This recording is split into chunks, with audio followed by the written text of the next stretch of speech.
fundos imobiliários. Quanto que você precisa ter na sua carteira para gerar uma renda ali de R$ 5.000 mensais? Essa é uma ideia só provocativa, né?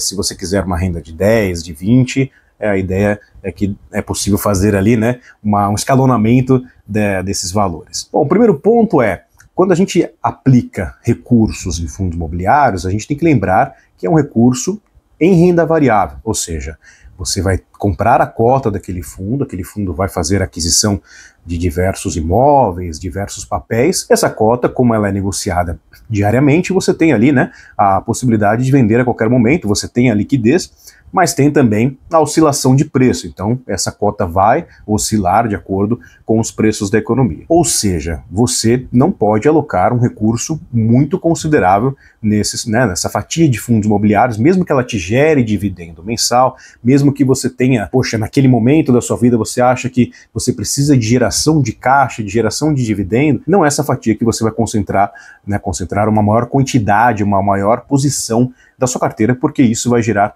volatilidade. É necessário você respeitar muito o seu perfil de risco para que você não tenha uma carteira muito arrojada sem ser arrojado, sem ser um perfil arrojado. Então eu peguei aqui, olhando aqui no meu computador, uma matéria do E-Investidor, e aqui ele coloca aqui, né, os fundos imobiliários que mais pagaram dividendos no ano de 2025, e a gente tem aqui, né, uma carteira com esses fundos imobiliários. Eu coloquei essa carteira aqui no Excel só para a gente ter uma ideia, né? Eu peguei só 10 fundos imobiliários, não peguei todos os 40 fundos imobiliários. Esses fundos, a gente tem aqui vários setores, a gente tem shoppings, a gente tem papéis focados, né, na taxa, no CDI, na taxa pós-fixada, papéis focados em inflação e assim por diante. E a gente chegou aqui, né, num dividendo médio, né, um yield mensal, aliás, um yield anual médio de 13,83. A taxa mensal referente a esse 13,83 é uma taxa de 1,09 líquido de imposto de renda, né, esse dividendo. O valor total que seria necessário para ter uma renda de R$ 5.000 mensais seria um valor de 460 mil, quase 461 mil reais. E aí o ponto que eu mais levanto aqui, né, para a gente escolher um fundo imobiliário, não é pelo yield que a gente vai escolher. Então, poxa, pode ser que esse BPML11 seja o fundo que mais pague yield. Primeiro é que a conta do dividendo, né, do dividend yield, o que é? Quanto você ganha de dividendo versus o preço desse ativo, desse fundo imobiliário. Se você tem uma queda muito abrupta do preço do fundo imobiliário, você vai ter um dividend yield maior. Então já é uma métrica que não pode ser olhada isoladamente. É interessante você conhecer o fundo, saber onde que a gestão do fundo investe, né, qual que é a oscilação histórica desse fundo, se for um fundo de tijolo, de laje, né, se ele tem vacância, se é um fundo de papel, em quais casas que esse fundo de papel tem concentrado o seu risco de crédito. É muito mais do que olhar o dividendo e colocar o valor no recurso do fundo. É interessante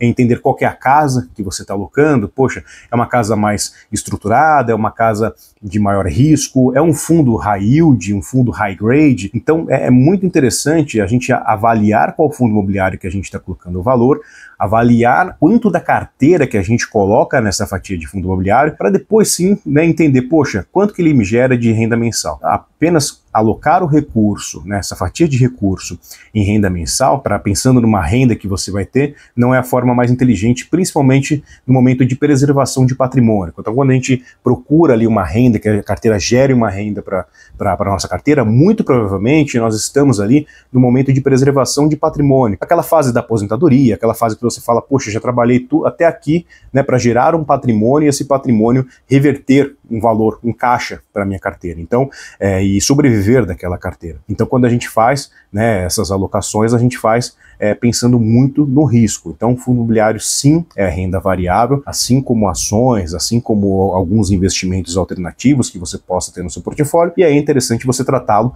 de forma tal, né, faz esse tratamento pensando sempre que a gente pensa em renda variável, a gente pensa, poxa, num cenário mais absurdo de uma queda de 30%, 40%, 50% nos preços da economia, eu estou seguro, estou tranquilo quanto né, o meu patrimônio sofrer essa volatilidade, isso vai doer no meu bolso. Então por isso que a gente faz essa provocação, né? Esse aqui é um vídeo provocativo para mostrar que não é só escolher o yield, não é só olhar o dividendo, a gente tem que entender que fundo imobiliário serve sim para gerar um caixa e e para ter ali uma perpetuação, um crescimento na carteira, no portfólio do cliente. Aqui na Ativa Investimentos, a gente pode te auxiliar nesse processo, né, tanto da montagem do portfólio, para que você entenda ali quais ativos são os mais orientados para o seu objetivo, e a gente está à disposição para, né, colocar números, para colocar ali mais luz nos seus sonhos, nos seus objetivos, e para que você faça melhores escolhas no mundo dos investimentos. Até o próximo vídeo. Tchau, tchau.